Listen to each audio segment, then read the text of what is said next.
తెలుగు పాటని ప్రపంచ వ్యాప్తంగా వ్యాపింపజేసినటువంటి ఎంఎం కీరవాణి గారికి మరొక్కసారి కృతజ్ఞతలు తెలియజేసుకుంటూ మరిప్పుడు పవన్ కళ్యాణ్ గారి మాటలు వినేద్దామా?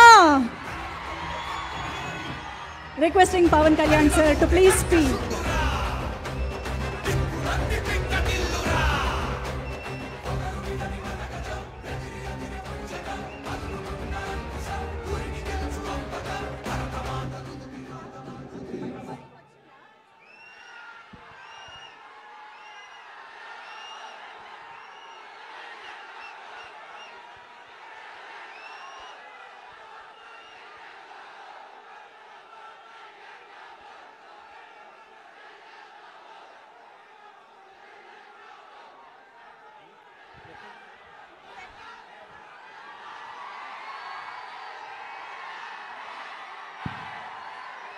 మాట వినాలి,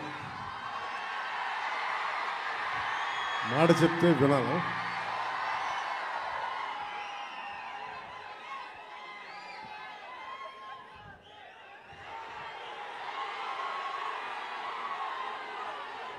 ఈ సభకి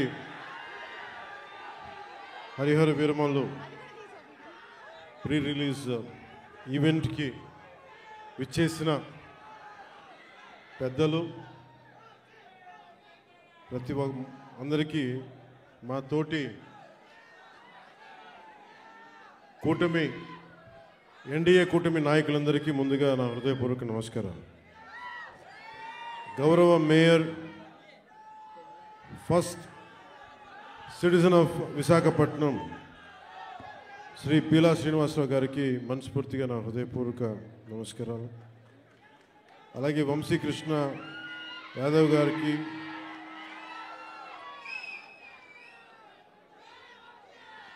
గానా వెంకటరెడ్డి నాయుడు గారికి, పంచకర్ల రమేష్ గారికి, పల్లా శ్రీనివాస్ గారికి, శ్రీ గంటా శ్రీనివాస్ గారికి, సీనియర్ నాయకులు, నాకు ఇష్టమైన మేధావి, సూక్ష్మంగా అన్ని అర్థం చేసుకోగలిగే సీనియర్ నాయకులు శ్రీ కొండతోల రామకృష్ణ గారికి, అవసరం వస్తే వీధిలోకి చొక్కా మడిచి ముందుకొచ్చే సుందరపు విజయ్ కుమార్కి, వెనకబడ్డ మన ఉత్తరాంధ్రాకి సంబంధించి ఉద్యోగాలు ఉపాధి అవకాశాలు కల్పించడానికి ముందుకున్న లోకం మాధవ్ గారికి, గౌరవ శాసనసభ్యులు మాడుగుల శ్రీ బండారు సత్యనారాయణమూర్తి గారికి, మాకు ఇష్టమైన శ్రీ తమ్మిరెడ్డి శివశంకర్ గారికి, కోన తాతారావు గారికి, శ్రీ దల్లి గోవిందరాజు గారికి, ప్రతి ఒక్కరికి, నాయకులందరికీ, పేరు పేరున వీర మహిళలకి, ప్రతి ఒక్కరికి, కూటమి నాయకులందరికీ పేరు పేరు నా హృదయపూర్వక నమస్కారాలు. ఇక్కడికి విచ్చేసిన నా అభిమాన,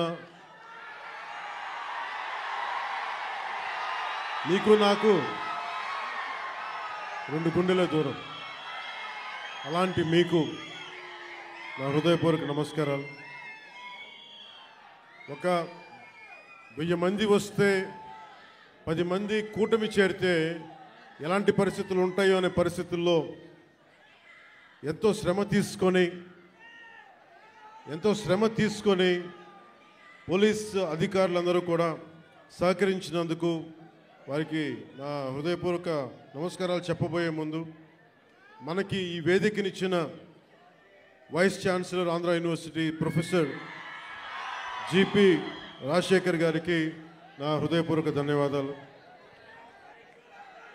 అలాగే commissioner of police Visakhapatnam Shri Shankhabrata Bagchi గారికి, Shri Harendra Prasad collector district magistrate Visakhapatnam, Shrimati Ajitha Vejendla DCP 1 DCP గారికి, మీడియా మిత్రులకి, పోలీస్ డిపార్ట్మెంట్లో ఉన్న ప్రతి ఒక్క మా కానిస్టేబుల్ సోదరులకి, మా SILకి, మా CA ఆఫీసర్స్కి, DSPలకి, ప్రతి ఒక్కరికి నా హృదయపూర్వక నమస్కారం. నాకు వైజాగ్ విశాఖపట్నం నాకు చాలా గుండెల్లో ఉన్నది ఇది. అంటే చాలామంది అనుకుంటూ ఉంటారు, ఈ పవన్ కళ్యాణ్ అనేవాడు ఏ ఊరు వెళ్ళినా ఆ ఊరిలో ఉంటాడని చెప్తాడేంటి అనుకుంటా ఉంటాడు.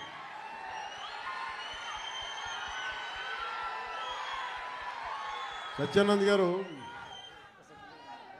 అంటే నేను ఒక ప్రభుత్వ ఉద్యోగ కొడుకుని కదా, రకరకాల ట్రాన్స్ఫర్లు అవుతూ ఉంటాయి. ఇందాక సత్యానంద్ గారు చెప్పినట్టుగా నాకు విశాఖపట్నం తోటి నాకు పరిచయం ఏంటి అంటే, నాకు ఈ రోజుకి గుర్తులేదు, 92లో నన్ను పిలిచారండి. 92 సత్యానంద్ గారు. అంటే నేను ఏమవ్వాలి అనుకునే పరిస్థితుల్లో చిరంజీవి గారు నన్ను, వీడు ఇంట్లో ఉండి పాడైపోతున్నాడు, ఇంట్లోంచి బయటికి వెళ్ళేవాడు కదా. ఒక 16 ఏళ్ళ అమ్మాయిని ఎలా పిలుస్తారు ఇంట్లోంచి బయటికి వెళ్ళకుండా, నన్ను ఇంట్లో పెట్టేసేవాడు. నాకు వెళ్ళాలంటే ఇట్లా ఉండేవాడిని కదా అప్పుడు. అలాంటి నన్ను తీసుకెళ్ళి వీడికి ఏదో ఒకటి ఇంట్లోంచి పడేస్తే తప్ప వీడు ఏదో నేర్చుకోవడం చెప్పి ఆయన పిలిచి నన్ను విశాఖపట్నం పంపించారు. అలాగే విశాఖపట్నంతో నాకు పరిచయం. అలాగే మన ఉత్తరాంధ్ర ఆటపాట, బై బై ఏ బంగారు బాయి చెరువు కాడ బోరింగు నబో నబో నబరిగజలు ఎత్తుకొలుసులు ముక్కు పొడకలు నడుము సన్న నాగరాలు ఎవరు కానీ బాగోతో అబో అబో అబో అబో బేడ పరక టిక్కటి. ఇవన్నీ ఎక్కడి నుంచి వచ్చినాయి నాకు అంటే, ఎదుగో ఆయన పుణ్యం. ఉత్తరాంధ్ర ఆట పాట నా గుండెల్లో నా అణువున నింపేశారు. అలాగే అంటే అలాంటి విశాఖపట్నం సినిమాలకే కాదు, ఇదే నోవాటెల్లో ఒక 2 సంవత్సరాల క్రితం నలిపేస్తే, నువ్వు బయటికి రాకూడదు కారులో నుంచి కూడా అని అప్పుడున్న పోలీసు ఉన్నతాధికారులు నలిపేస్తే, నోవాటెల్లో ఉంటే భయభ్రాంతుల్ని చేస్తే, హోటల్ రూములని బూట్లతోటి కొడితే, అరెస్ట్ చేయాలని ప్రయత్నం చేస్తే, విశాఖపట్నం మొత్తం వచ్చి మన నోవాటెల్ ముందుకు వచ్చింది. అంత బలమైన మెమరీ కూడా వచ్చింది, జ్ఞాపకం. అందుకే నాకు విశాఖపట్నం, నేను అందుకని ప్రత్యేకించి విశాఖపట్నంలో ఈ ఫంక్షన్ పెట్టాలని నిర్ణయించాను. అలాగే మాట వినాలాగండి. అలాగే మీకు తెలుసు, మనకి వకీల్ సాబ్ కానీ మిగతా ఏ హీరోస్ అయినా ఈరోజు ఉప ముఖ్యమంత్రిగా అంటే కూడా మీతోటి పవన్ కళ్యాణ్ అని మీకు ఇష్టమైన హీరోగానే మాట్లాడతాను ఈరోజు. అంటే అందరి హీరోల సినిమాలకి డబ్బులు 150 రూపాయలు 200 ఇస్తే, పవన్ కళ్యాణ్ స్పెషల్ ఏంటంటే 10 రూపాయలు 15 రూపాయలు టికెట్ గత ప్రభుత్వంలో. అలాంటి పరిస్థితుల్లో కూడా భీమ్లా నాయక్ని ఘన విజయం చేసిన మీ అందరికీ ఈ రోజున సభాముఖంగా మీ అందరికీ ధన్యవాదాలు తెలియజేస్తున్నాను. యావత్తు తెలుగు ప్రజానీకానికి, ఆంధ్ర ప్రజానీకానికి, రాష్ట్రానికి. ఇలాంటి పరిస్థితుల్లో గౌరవ ముఖ్యమంత్రి శ్రీ నారా చంద్రబాబు నాయుడు గారి నాయకత్వంలో కూటమి ప్రభుత్వం ఏర్పాటు చేసిన తర్వాత సినిమాటోగ్రఫీ శాఖ జనసేన తీసుకున్నప్పటికీ కూడా ఇది మన ఇబ్బందిగా, అంటే మనం తీసుకోకూడదు అని చెప్పేసి ప్రత్యేకించి నేను గౌరవ ముఖ్యమంత్రి గారి ఆఫీస్కి పంపించాను. ఈ సినిమా టికెట్ రేట్లు అందరికీ ఇచ్చినట్టుగానే ఇస్తే బాగుంటుంది, నిర్మాతలు నాకు చెప్పినప్పుడు నాకు సంబంధం లేదు, ఇది మీరు గౌరవ ముఖ్యమంత్రి శ్రీ చంద్రబాబు నాయుడు గారి టేబుల్ మీద పెట్టండి, ఆయన ఇస్తే తీసుకోండి, ఆయన ఎన్ని రూపాయలు ఇస్తే తీసుకోండి, అంతకుమించి నేను ఒక్క మాట కూడా చెప్పనని చెప్పాను. సో అలాంటి పరిస్థితుల్లో గౌరవ ముఖ్యమంత్రి గారు ఈ సినిమాకి కావాల్సిన నాకేం ప్రత్యేకంగా ఏం చేయలేదు, కానీ అందరి హీరోలకి ఎలా చేశారో చేసినందుకు ప్రత్యేకంగా వారి మనస్ఫూర్తిగా మనందరి తరపున, మన అభిమానులందరి తరపున వారికి ఒక్కసారి బలమైన కరతాళ ధ్వనులతోటి కృతజ్ఞతలు తెలియజేద్దాం. ఇందాకే వస్తూ ఉంటే మన యువ నాయకుడు, యువగళం ప్రతినిధి, 100 కిలోమీటర్లు ప్రయాణించిన నాయకుడు, తెలుగుదేశం యువ సారథి శ్రీ నారా లోకేష్ గారు ట్వీట్ చేసి పవనన్న సినిమాలు బాగుండాలి, ఘన విజయం సాధించాలి అని మనస్ఫూర్తిగా ట్వీట్ చేసినందుకు వారికి నా ప్రత్యేక ధన్యవాదాలు, కృతజ్ఞతలు తెలియజేసుకుంటున్నాను.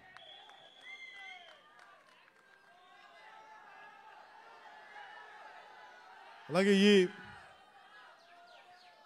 ఈ ప్రమోషన్ ముఖ్యంగా ఒక నెల రోజులుగా ఇంటర్వ్యూల మీద ఇంటర్వ్యూస్ ఇస్తా. అంటే తన ప్రతి దానికి సినిమాకి ఒక ఆకర్షణతోటి ముందుండి సినిమాని ప్రమోట్ చేసిన శ్రీ మిస్ నిధి అగర్వాల్ గారికి మనస్ఫూర్తిగా నా కృతజ్ఞతలు తెలియజేస్తాను. ఈరోజు నేను మీ ముందుకు వచ్చాను ఇలాగా. నిన్న అన్ని ఏకదాటిగా పొద్దున్నుంచి రాత్రి 12 దాకా ఇంటర్వ్యూస్ ఇచ్చాను అంటే, అలాగే ఈరోజు మీ ముందు నిలబడ్డాను అంటే ఆవిడ చేసిన పనికి నాకే సిగ్గొచ్చి మన సినిమాని మనం ప్రమోట్ చేసుకోకపోతే ఎట్లా.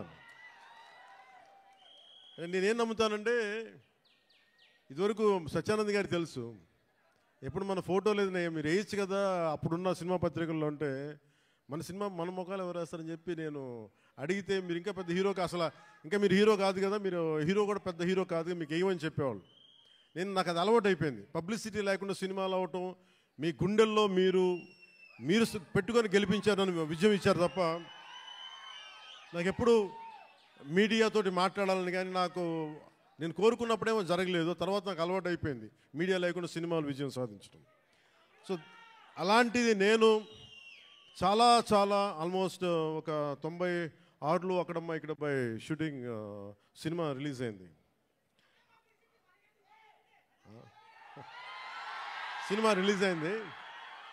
ఆ రోజు నుంచి ఈ రోజు దాకా ఎప్పుడు నేను చాలా ఏదో ఒక ఆడియో ఫంక్షన్ చేయటం. ఎందుకంటే నాకు సినిమాని మీరు చూడండి అని చెప్పడం నాకు చాలా సిగ్గుగా ఉంటుంది, ఇబ్బందిగా ఉంటుంది. అలాగే మిమ్మల్ని ఓటు వేయండి అని అడగడానికి ఎంత ఇబ్బంది పడుతానో, అలాగే నా సినిమా చూడడానికి చెప్పడానికి కూడా చాలా ఇబ్బంది. అందుకని నేను అంటే ఎప్పుడు నాకు ఇవ్వడమే తెలుసు కానీ నాకు అడగడం నాకు తెలియదు.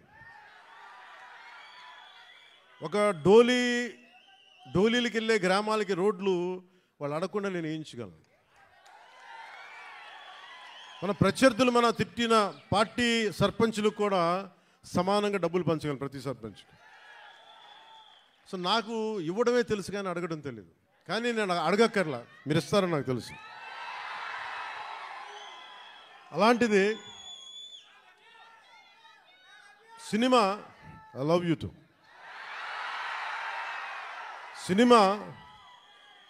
సినిమా ఎంత బలమైందంటే, అంటే నేను మీతోటి ఎందుకు పంచుకుంటున్నానంటే, ఇది సార్ మీరంతా కాళ్ళు నింపేసి కొంచెం ఎక్కువసేపు మాట్లాడతాను మా వాళ్ళతో. కొంచెం చైర్స్ వేయకూడదు, చైర్స్ వేయండి పాపం. ప్రతిసారి నేను మాట్లాడుతూ ఉంటే నలిగిపోతూ ఉంటే కొంచెం ప్రశాంతంగా కూర్చుంటాను. కొంచెం చైర్స్ ఉన్నాయా? కొంచెం చైర్స్ వేయించండి. నించోవాలా? కాదు, నేను కాదు, వాళ్ళు. అంటే నాకు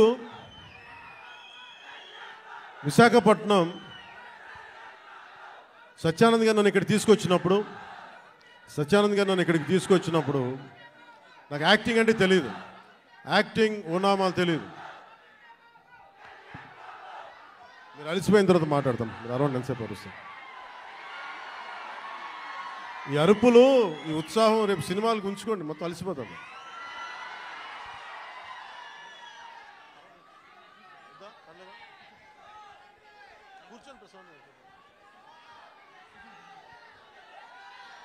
నేను మీతోటి నా అనుభవాలు పంచుకుంటాను.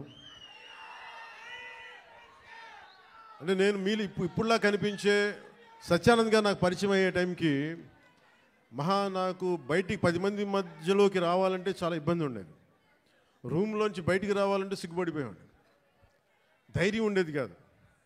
కానీ లోపల చాలా ఆలోచించేవాడిని. ఏదన్నా సరే బయటకు వచ్చి ఏదైనా మాట్లాడాలి, గొంతు పెగల్చాలి అంటే లోపల బిగుసుకుపోయేది, భయం వచ్చేది, గొంతంతా ఉండలు పడిపోయాయి, ఉండలు చుట్టుకుపోయేది. అలాంటి సమయంలో మా అన్నయ్య గారు అడిగారు, నీకు ఏమవ్వాలని ఉందా అంటే, నేను చాలాసేపు ఆలోచించాను. జస్ట్ బతకాలి ఉందని చెప్పాలనుకున్నా. ఆ మాట అంటే కొడతాడని చెప్పి చెప్పలే, ఏదో తెలివితేటలు చూపించుకున్నా. కానీ నాకు లోపల ఏముండిందంటే, నాకు ఏ కోరికలు లేవు. నాకు చిన్నప్పటి నుంచి నాకు పెద్ద ఏం కోరికలు లేవు. ఏదో మామూలుగా బతకడం తప్ప ఒక హీరో అవ్వాలనో లేదంటే సాధించాలనో లేదు. కానీ చిన్నప్పటి నుంచి ఉన్న ఒకే ఒక్క మూల లక్షణం ఏంటంటే, అన్యాయం జరిగితే ఎదురుదాడి చేయాలని ఉంటుంది. నాకే జరగక్కర్లే, అలాగే సహాయం చేయాలనిపిస్తుంది. ఈ 2 లక్షణాలు తప్ప సినిమాలు చేద్దామని కానీ డబ్బులు సంపాదించాలని కానీ నాకు ఆలోచన లేదు. అలాంటి నాకు చదివేవాడిని. అలాంటి నాకు వీని ఇలా వదిలేస్తే ఎటు కాకుండా పోతాడని మా అన్నయ్య గారికి భయం వేస్తుందేమో. ఒక రోజున సత్యానంద్ గారిని పిలిపించి, ఆయన మంచుపల్లికి సినిమాలో ఆయన ఒక అసిస్టెంట్ డైరెక్టర్గా పనిచేస్తారంట.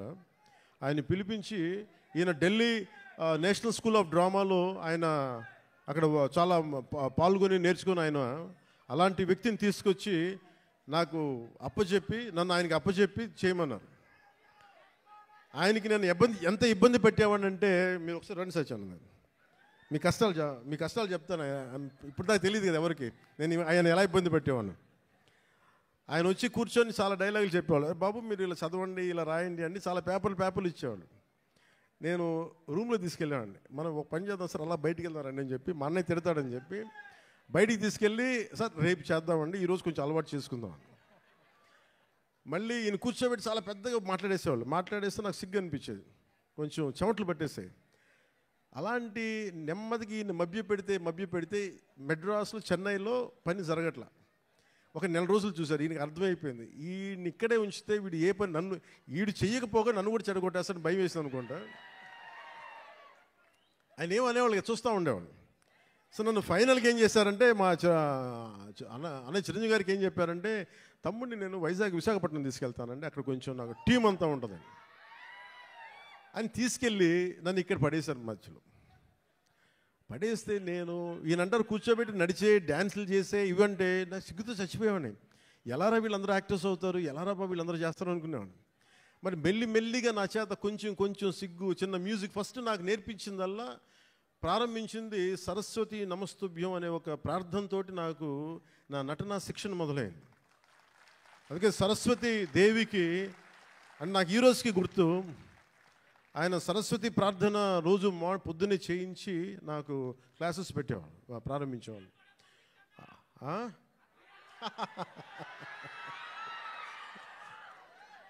అలాగే ఆయన అలా స్టార్ట్ చేసి నాకు ముందు ఆటపాట చెప్పారు, మన ఉత్తరాంధ్ర ఆటపాట.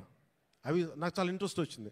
మెల్లిగా ఆయన్ని చిన్న ఏమంటుందో పాముని ఏమంటుందని ఒక వైల్డ్ యానిమల్ని ట్రైన్ చేస్తారు చూసారా, అలా కొద్దిగా టేమ్ చేసి ట్రైన్ చేసి ఒక 2 అక్కడ దాకా తీసుకొచ్చాను నన్ను. అంటే నోట్లో నుంచి ఒక వాక్యం, అమ్మ ఇట్రా నాన్న నేను బయటికి వెళ్తున్నాను చెప్పడానికి కూడా నేను తటపాయించే నా వ్యక్తిత్వానికి ఒక 1.5 hour ఒక స్ట్రీట్ ప్లే చేయించిన అంత బై ద ఎండ్ ఆఫ్ 2 నెలల్లో. సో నన్ను అంత ట్రైన్ చేసి నేను నేర్చుకున్నది ఏంటంటే, నటన నేర్చుకోలేదు ఈయన దగ్గర, ధైర్యాన్ని నేర్చుకున్నాను ఈయన దగ్గర. అంటే నీకు ఏదైనా ఒక అభిప్రాయం ఉన్నప్పుడు నిర్భయంగా చెప్పడం చేసుకో. ఏమవుతావు, మహా అయితే ఫెయిల్ అవుతావు, ఏమవుతుందని. నాకు ఎందుకు ఆయన పాదాలకి ఈరోజు ఎప్పుడు నాకు అనిపించిన ఎందుకు ఇష్టం అని నమస్కారం పెడతానంటే, నాకు ధైర్యాన్ని నాకు పరిచయం చేసిన వ్యక్తి ఆయన. అంటే నీకు అభిప్రాయాలు 100 ఉండొచ్చు, లోపల భావాలు 1,00,000 ఉండొచ్చు, కానీ వాటి మీద నువ్వు ముందుకొచ్చి దాన్ని యాక్ట్ చేయకపోతే ఏం అవ్వదు అనేది నాకు ఆయన నోటితో చెప్పాల, ఆ ట్రైనింగ్ ద్వారా చెప్పారు. నేను అప్పుడు అనుకున్నాను యాక్టింగ్ అని. నాకు యాక్టింగ్ అని నేను నేర్చుకోలేదు, నాకు జీవిత పాఠాలు నేర్పారు నా గురువు ఆయన. సో చిరంజీవి గారికి నేను ఏం చెప్పానంటే, 1 సంవత్సరం తర్వాత, అన్నయ్య మీరు ఇప్పుడు సినిమా తీయకపోయినా పర్లేదు కానీ నాకు జీవితంలో బతికే శక్తిని ఇచ్చేవి ట్రైనింగ్ వల్ల. నేను ఏ కూలి పని చేసుకునే బతికేస్తాను తప్ప నాకు యాక్టరే అవ్వాలని లేదు. నాకు చాలా సంతోషం. ఆ తర్వాత అక్కడమ్మా ఇక్కడమ్మా నన్ను తీసుకొచ్చారు. అలాగే వైజాగ్లో తీసుకొచ్చారు, వైజాగ్ స్టీల్ ప్లాంట్లో ఇక్కడను చచ్చిపోయేవాడిని సిగ్గుతో. అప్పుడు మళ్ళీ ఒక 6 months మనకి 1 year గ్యాప్ రాగానే మళ్ళీ యాజ్ యూజువల్ నా యూజువల్ సిగ్గు మళ్ళీ ముడుచుకుపోయాను మళ్ళీ. అలాంటిది నన్ను గోకులం సీత చేశాను, తర్వాత సుస్వాగతం చేశాను. నాకు ప్రత్యేకించి విశాఖపట్నానికి ప్రత్యేక అనుభవం ఏంటంటే, నాకు భీమిలీలో మాకు తెలిసిన వాళ్ళకి ఒక గెస్ట్ హౌస్ ఉండేది, నన్ను అక్కడ ట్రైనింగ్ చేసేవారు వీళ్ళందరూ. సో నాకు అందుకు భీమిలీ కానీ మన ప్రాంతాలు కానీ మన సర్క్యూట్ గెస్ట్ హౌస్ మనం ప్రాక్టీస్ చేసేదాన్ని ఒక సంగం శరత్ ఓనర్స్ గెస్ట్ హౌస్ ఒకటి ఉండే, అక్కడే మ్యాక్సిమం ట్రైనింగ్ క్లాసెస్ అని సాయంత్రాలు పూట, మార్నింగ్ ఏమో భీమిలీ, సాయంత్రాలు సంగం శరత్. ఇప్పుడు ఇవన్నీ చెప్పాను అనుకోండి, ఈ పవన్ కళ్యాణ్ ఏ ఊరు వెళ్ళినా కనిగిరి వెళ్తే కనిగిరిలో పెరిగానంటాడు, వైజాగ్ వస్తే వైజాగ్లో పెరిగానంటాడు.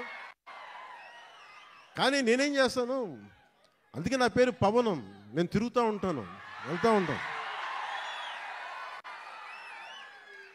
మనం పవనాలు అయితే అవి కూపస్తాం మండూకాలు ఇలాగే మాట్లాడతారు. బావిలో కప్పలు గిరిగిసుకొని కూర్చుంటే వాళ్ళకి అర్థం కావు. పవనం తాలూకు శక్తి వాటికి అర్థం కాదు. పవనం సర్వంతర్యామి. సో అలాంటి నన్ను ఈరోజు సినిమా మేకింగ్ మీద కానీ వీటన్నిటి మీద అవగాహన వచ్చింది అంటే నాకు నా గురువు ఇచ్చిన నూరిపోసిన ధైర్యం. ముందుగా నాకు ఈరోజు మీ ముందు నిలబడగలుగుతున్నాను అంటే నాకు మా అన్నయ్య చిరంజీవి గారు నాకు నన్ను ఇచ్చిన ఆయన నన్ను నమ్మారు, మా వదిన నన్ను నమ్మింది. సో వాళ్ళు ఈరోజు నేను మేము ఎందుకు వస్తున్నాను, ముఖ్యంగా వాళ్ళిద్దరికీ నేను మనం గెలిచిన తర్వాత కూడా ఎందుకు నా శిరస్సు తీసి వాళ్ళిద్దరి పాదాలకి పెట్టానంటే మనకి గుండెలకి హత్తుకున్న వాళ్ళకి మన బాగును కోరుకునే వాళ్ళ పాదాలు కాక ఇంకెవరికి నమస్కరిస్తాం. మనకు కనిపించే దేవుళ్ళు వాళ్ళు, మనకు కనిపించే దేవుళ్ళు మా గురువే మనకి దైవం. సో ఇలాంటి సమయంలో నాకే అనిపించింది, మన ఏదో సినిమా ప్రతి ఒక్క సినిమా కృష్ణవంశీ గారి సినిమాలు చెప్తూ ఉంటారు కదా, 30 years ఎక్స్పీరియన్స్ అండి ఇక్కడనే. ఇంకొక సంవత్సరం దాటితే మనం కూడా కొంచెం చెప్పచ్చు 30 years ఎక్స్పీరియన్స్ ఇక్కడ. తమాషాలు కూడా 30 years ఎక్స్పీరియన్స్ రాబోతుంది, వెయిట్ చేయండి. అంటే 96లో రిలీజ్ అయింది. సో దీంతో పాటు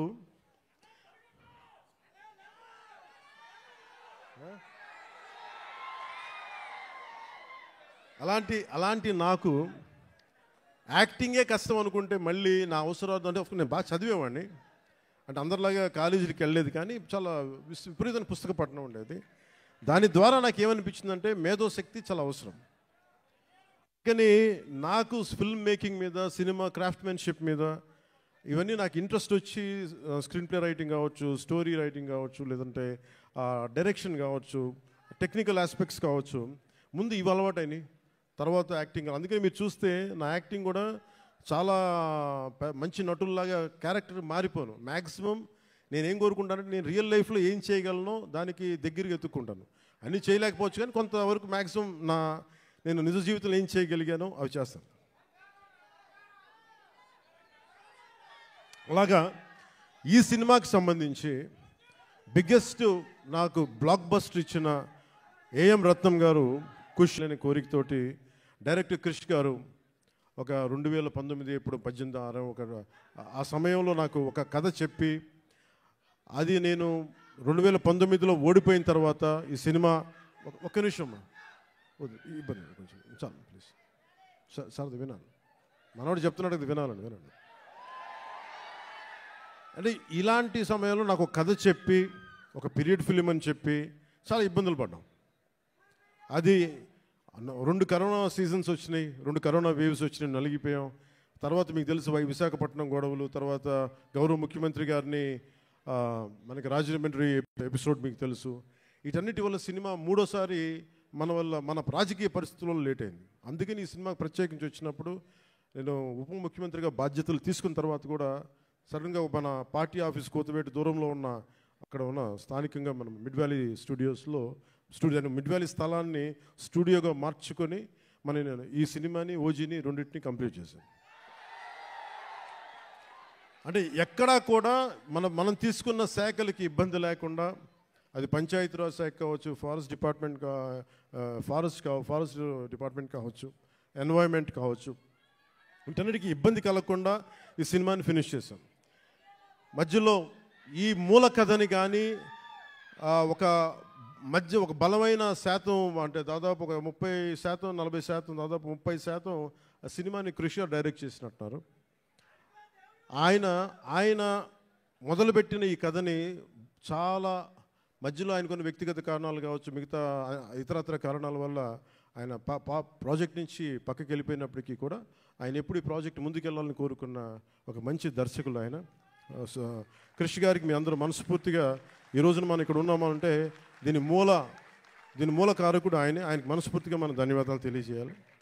ఈ సినిమాని ఎవరితో ముందుకెళ్ళాలనుకున్నప్పుడు రత్నం గారు మన జ్యోతి గారిని తీసుకొచ్చారు. జ్యోతి కృష్ణ గారు వారి అబ్బాయి రత్నం గారు అబ్బాయి లండన్ ఫిల్మ్ మేకింగ్ నేర్చుకొని వచ్చిన వ్యక్తి, డైరెక్టర్ కూడా ఆయన ఈ సినిమాని ఇంత తక్కువ కాలంలో ఎఫెక్టివ్గా చేయగలిగారంటే ఇది ఆయన సత్తా.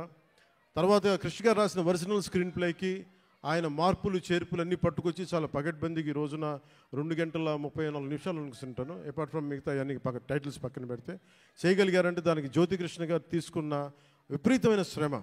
ఆయన మనస్ఫూర్తిగా నా ధన్యవాదాలు తెలుపుకున్నాను. ఎందుకంటే నేను ఎందుకు మేము సినిమాల్లో ఏం చేసాము అని చెప్పడానికంటే కూడా రేపు పొద్దున మీరు చూసి ఇంకొక ప్రీమియర్ షోస్ కూడా పడిపోతాయి కాబట్టి మీరు చూసి మీరు నాకు తెలియజేయండి.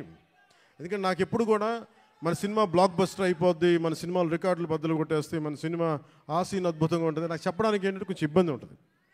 ఎందుకంటే నేను ఏ సినిమాలు కూడా ఎంత రికార్డు చేస్తే నేను ఎప్పుడూ తెలియదు. నేను సరస్వతి దేవిని ప్రార్థిస్తాను, కృష్ణుడిని నమ్ముతాను. కర్మ చేయి, ఫలితం భగవంతుడికి వదిలేయాలి. అలాగే ఈరోజు మేము ఇంత చేసాం, మనం ఇంత చేసాం, వదిలేస్తున్నాం. ఆ ఫలితం భగవంతుడు సత్ఫలితం ఇవ్వాలని మనస్ఫూర్తిగా నేను కోరుకుంటూ ఈరోజు అంటే సినిమా మేకింగ్ నాకేంటి సినిమా చాలా ప్యాషనేట్ నాకు.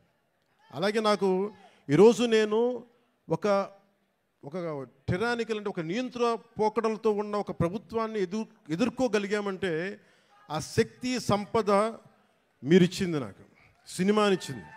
సో ముందుగా మీ అందరికీ నా ధన్యవాదాలు తెలుపుకుంటూ అలాగే ఎగ్జిక్యూటివ్ ప్రొడ్యూసర్ దయాకర్ రావు గారికి, జ్యోతి కృష్ణ గారికి, మన డానిష్ గారికి, Jammu and hails from Jammu and Kashmir and right your from Jammu and Kashmir right from Kashmir ఆయన అంటే భారతదేశం అంటే నేను చెప్పాను అంటే ఎంత ఇంట్రెస్టింగ్ ఉంటుందంటే film making. Nidhi Agarwal is from northern part of the India, he is from Kashmir. మేమేమో ఇక్కడి నుంచి వస్తాం. అలా ఒక్కొక్క యాక్టర్ని తీసుకుని కొంతమంది విదేశాల నుంచి వచ్చారు.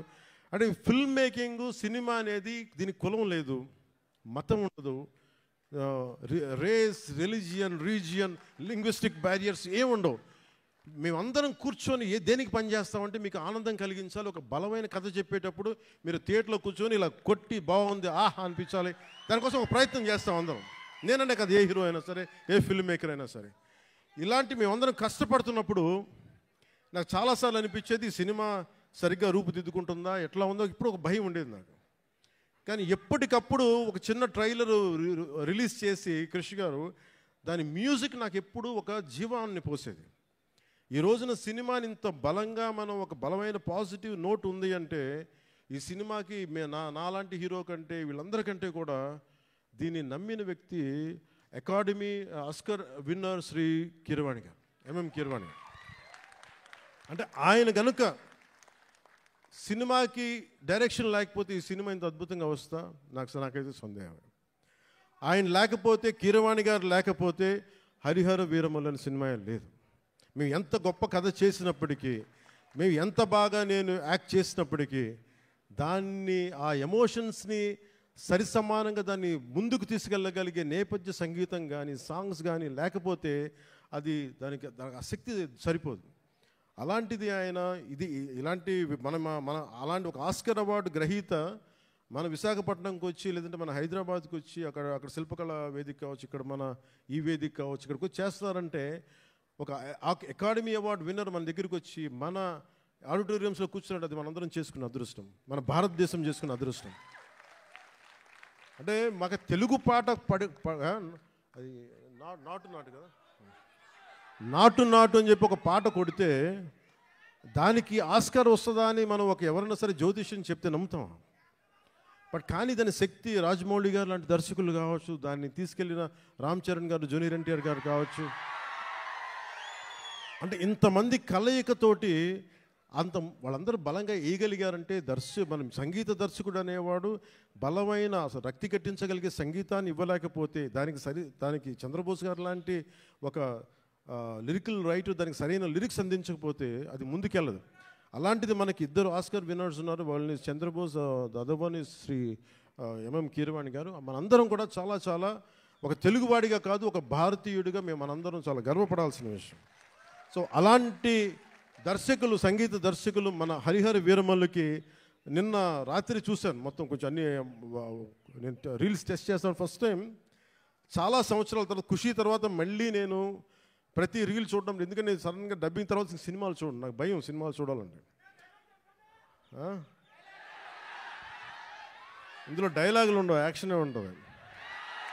ధర్మం జోలికి వస్తే తాట తీసేస్తామనే ఉంటుంది తప్ప. ఏం తల్లి బాగున్నావా? గుర్తుంది, మన ఆఫీస్లో కలిసాము. అవును గుర్తుంది.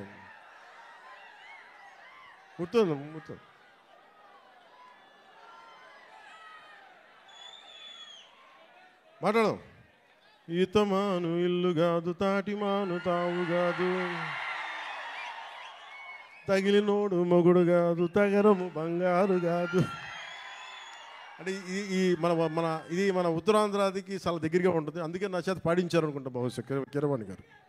ఇలాంటి మన కీరవాణి గారు నేను చాలా సంవత్సరాల తర్వాత, ఖుషి తర్వాత, బాబు నువ్వు ఒక్కడే ఎక్కువ డిస్టర్బ్ చేస్తున్నావు, వాగమ్మ ఒక్క నిమిషం చాలు, చాలు ఓకే అవుతుంది, చాలు. చాలా సంవత్సరాల తర్వాత, ఖుషి తర్వాత ఈ సన్నివేశం, ఇది రెండు భాగాల సినిమా అయింది. ఆఖరి భాగం, ఈ ఫస్ట్ పార్ట్ ఎలా ఎండ్ చేయాలి అని అనుకున్నప్పుడు, ఇది హిస్టరీ మనందరికీ అర్థం కావాలి. నేను నిన్న నుంచి ఇంటర్వ్యూస్ ఇస్తుంటే మీరందరూ కొద్దిమంది చూసే ఉంటారు. మీరందరూ చూస్తే నేను ప్రామినెంట్గా చెప్తున్న ఈ సినిమా మీకు ఏమి ఇస్తుంది, ఎలాంటి అనుభవం ఇస్తుంది, ఏం చూడాలి, ఏం చెప్పాలనుకుంటున్నారు ఈ సినిమా అంటే. నాకు cinema is a purely entertainment. నేను డబ్బులు తీసుకొని సినిమాకి వెళ్తే నాకు ఎంటర్టైన్ చేయాలి. నేనే నమ్ముతానంటే నా సినిమాని ఎడ్యుటైన్ చేయాలి అనుకుంటాను. ఎడ్యుటేషన్ అంటే మనల్ని ఎడ్యుకేట్ చేయాలి, మనల్ని ఎంటర్టైన్ కూడా చేయాలి. నేను అలాంటి సినిమాలు ఇష్టపడతాను. సో నా సినిమాలు ఎంతో కొంత నాకున్న ఆలోచన ప్రాసెస్ని బెటర్ చేయాలి. అలాంటి పరిస్థితుల్లో నాకు కృషి గారు చెప్పిన కథ ఏంటంటే, మన కృష్ణానది తీరంలో దొరికిన మనకి వజ్రాల గనులు ఉన్నాయి ప్రపంచంలో. అప్పుడు ఇంకా వజ్రాల గనులు కనుగొనల. అలాంటి టైంలో మన కృష్ణానది తీరం కొల్లూరులో ఉన్న, మన మంగళగిరి దగ్గరలో ఉన్న ఒక 60-70 కిలోమీటర్ల దూరంలో ఉన్న కొల్లూరులో దొరికిన ఒక వజ్రం కోహినూర్. ఆ కోహినూర్ని గోల్కొండ నవాబ్ కులీ కుతుబ్ షా చేతికెళ్తే అది అక్కడి నుంచి మొఘలాయిల చేతికెళ్ళి ఆ తర్వాత ఇప్పుడు అది లండన్ మ్యూజియంలో ఉంది. సో నాకు నచ్చిన ఐడియా ఏంటంటే కోహినూర్ని దొంగిలించడం. కోహినూర్ ఎవరి చేతిలో ఉంది? కోహినూర్ పీకాక్ త్రోన్ మీద ఉంటుంది, నెమలి సింహాసనం మీద ఉంటుంది. ఆ నెమలి సింహాసనాన్ని మీద ఎవరు కూర్చొని ఉన్నారు? కంటకుడైన పాలకుడు, ఒక కంటకుడైన పాలకుడు ఔరంగజేబ్ కూర్చొని ఉన్నాడు. అలాంటి ప్రజాకంటకుడు, దుర్మార్గుడు అయిన ఔరంగజేబ్ కూర్చున్న నెమలి సింహాసనం పైన ఉన్న ఆ కోహినూర్ వజ్రాన్ని దొంగిలించాలి, అది తిరిగి వెనక్కి తీసుకురావాలి అని కుతుబ్ షా ఆదేశించినప్పుడు ఈ సినిమా పరిస్థితుల్లో హరిహర వీరమల్లుకి ఒక కల్పిత పాత్రకి ఇక్కడి నుంచి మొదలు పెడతారు. ఇది ఇక్కడి నుంచి హైదరాబాద్ గోల్కొండకు పోతుంది, చార్మినార్లో కొన్ని సంఘటనలు జరుగుతాయి, అది అక్కడి నుంచి ఢిల్లీ దాకా పోతుంది. ఢిల్లీ ఈ మొదటి భాగం ఎక్కడ ఆగుతుందంటే, ఢిల్లీ కోటకి, ఎర్రకోటకి వెళ్ళబోయే ముందు ఎట్లాగైతేనూ చివరి దాకా వెళ్ళాడు, ఎక్కడ అతను ఔరంగజేబ్ కలుసుకున్నారా లేదా అనేది, ఎలా ఎదుర్కొన్నారు, తర్వాత ఏం జరిగింది అనేది సెకండ్ పార్ట్. సో ఈ సినిమా ఏం చేయగలదు మనం అనుకుంటే, నేను ఎప్పుడు కూడా, చాలామంది సనాతన ధర్మం అంటే ఇది నాట్ అగేన్స్ట్ ఎనీ రిలీజన్. సనాతన Dharma is not against Christianity. సనాతన Dharma is not against Islam. Sanatana Dharma is something which unites us all. అందరిని కలుపుకు తీసుకెళ్ళాడు. కానీ అలాంటి సనాతన ధర్మం అంటే మీరు చెప్పండి, అలాంటి సనాతన ధర్మాన్ని అంటే ఇమాజిన్, ఔరంగజేబ్ లాంటి పాలకుడు పరిపాలించే సమయంలో మనం ఊహించుకోగలమా? ఒక రోజున ఇదే భారత వనిలో, ఇదే భారత నాడులో నువ్వు హిందువుగా ఉండాలంటే జిజియా ట్యాక్స్ పే చేయాలి అని. అలాంటి సందర్భాలు ఉన్నాయి మనకి. నేనేమంటే I'm not against any kings, I'm not against Aurangzeb, I'm not against any Mughal ruler. నేనేమంటానంటే తప్పులు జరిగినప్పుడు అన్నీ సమానంగా తెలియజేయాలి. మనకి చాళుక్యుల గురించి తెలుసా, మనకి పాండ్య రాజుల గురించి తెలుసా, విజయనగర రాయలు మన రాజ్యం గురించి తెలుసా, మనకి మన హిస్టరీ బుక్స్లో more about Mughals and less about other Kings. So ఈ సినిమా ఏం ఎక్స్పోజ్ చేస్తుంది అంటే, ఈ సినిమా ఈ ప్రాసెస్లో కోహినూర్ని తెచ్చే ప్రాసెస్లో హీరోకి జరిగే కొన్ని సంఘటనలు ఏం జరుగుతాయి అంటే, జిజియా ట్యాక్స్ పే చేయడం. నువ్వు హిందూగా వెళ్ళాలి అంటే నువ్వు పన్ను కట్టాలి. సో పన్ను ఆ కట్టే సమయంలో that is the action episode ఉంటుంది. అంటే ఒక రిలక్టెంట్ వారియర్, యుద్ధంలో పాల్గొనాలని లేదు, వాడికి ఎదుర్కోవాలని లేదు, తన బతుకు తను బతకాలనుకునేవాడు. అలాంటి వ్యక్తికి ఎలాంటి పరిస్థితులు వచ్చినా ఎలా తిరగబడ్డాడు, ఆ కోహినూర్ వజ్రం వెళ్ళే ప్రాసెస్లో ఏమేమి జరిగినాయి, అది బేసిక్గా ఈ ఫస్ట్ పార్ట్ కథాంశం. సో మేము కోరుకున్నది ఏంటంటే, ప్రత్యేకించి నేను ఎందుకు డిజైన్ చేసిన యాక్షన్ సీక్వెన్స్ అంటే, నాకు పోరాటాలు చేసేటప్పుడు ఒక్కడిని కొడితే 10 మంది చెల్లా చెదురు పడిపోవడం నాకు నా రేషనల్ మైండ్కి, నా లాజికల్ మైండ్కి ఇబ్బందిగా ఉంటుంది. ఇంకా నేను మార్షల్ ఆర్ట్స్ చదివాను, దాన్ని ఫిలాసఫీ చదివాను, నేర్చుకున్నాను, ప్రాక్టీస్ చేస్తాను. ఈ మధ్యన పాలిటిక్స్కి వచ్చి వదిలేశాను, కానీ లేదంటే నేను రెగ్యులర్లీ నేను ఎస్క్రీమ్ అంటే మార్షల్ ఆర్ట్స్ని ప్రాక్టీస్ చేస్తూ ఉంటాను. ఎందుకంటే నేను strong mind, strong body with strong mind is essential for every human. ఇది నేను నమ్ముతాను. అంటే ఒక బలమైన శరీరం ఉండాలి, ఒక బలమైన మనసుతో పాటు బలమైన శరీరం కూడా ఉండాలి. ఇది నేను నమ్మేవాడిని మనస్ఫూర్తిగా. అందుకే నేను మార్షల్ ఆర్ట్స్ని చాలా బలంగా నమ్ముతాను. సో అందుకని నాకున్న సెన్స్ నాకేమనిపిస్తుంది, ఇలా చేద్దాం అంటే ఫైనల్గా ఆ ఎంటైర్ ఎపిసోడు ఎలా చేస్తే బాగుంటుంది. నా కళ్ళ ముందు నేను హిందూగా జిజియా ట్యాక్స్ పే చేయాలి అంటే ఏమేం జరుగుతాయి సంఘటనలు అని చెప్పి నేను ఆ సమయానికి ఆ టైమ్స్కి వెళ్ళి ఏమేం జరిగితే ఎలా జరుగుద్ది ఈ ఊహించుకునే ప్రాసెస్. అందుకే నా లాస్ట్ 18-20 మినిట్స్ నేను కన్సీవ్ చేయాల్సి వచ్చింది. అది అవసరార్థం, అది నాకు ప్రూవ్ చేసుకోవాలని కాదు, కానీ ఇలా చేస్తే బాగుంటుంది, అలా చేస్తే బాగుంటుంది అని చెప్పి మొత్తం ఆ సీన్ కన్సీవ్ చేసి తిరిగి ఎగ్జిక్యూట్ చేసే టైంలో నేను నేర్చుకున్నాను కాబట్టి మార్షల్ ఆర్ట్స్. వీటిని అంటే నేను చెప్పేది ఇది ఎక్స్ట్రాడినరీ మార్షల్ ఆర్ట్స్ అని కాదు, కానీ చాలా రియలిస్టిక్గా ఎంత చేయగలమో అంత ప్రయత్నం చేశాను. దానికి కీరవాణి గారు అందించిన మ్యూజిక్ నాకు నిజంగా నిన్న రోమాలు నిక్కుపొడిచి అంత అద్భుతంగా అందించారు. సో ఈ సినిమా మీకు ఇంకో 9:30కి మీకు ప్రీమియర్ షోస్ పడబోతున్నాయి యూఎస్లోను, ఇక్కడ మీకు. అందుకే మీ సమయాన్ని ఎక్కువ వేస్ట్ చేయను. 7:15 అయిపోతుంది కాబట్టి బాగుంటుందని మీ అందరికీ తెలియజేసుకుంటూ, నాకు ఈ అవకాశాన్ని ఇచ్చిన మీ అందరికీ, ప్రతి ఒక్కరికి పేరు పేరున ధన్యవాదాలు తెలుపుకుంటూ, నాకు కోరిక ఉంది, ఈ సినిమా అన్న ఎంతసేపు ఒక మంచి హిట్ ఇవ్వనా అంటే నేను భగవంతుని కోరుకున్నా ఒక గబ్బర్ సింగ్ లాంటి హిట్ మా అభిమానుల కోసం ఇవ్వమని. అలాగే ఈ రోజున నాకు నటనలో ఓనామాలు దిద్దుకున్న నా విశాఖపట్నం నేల నుంచి నేను భగవంతుని సరస్వతి దేవిని కోరుకుంటా ఉన్నాను. మీ అందరూ ఆనందించే ఘన విజయాన్ని ఇమ్మని నేను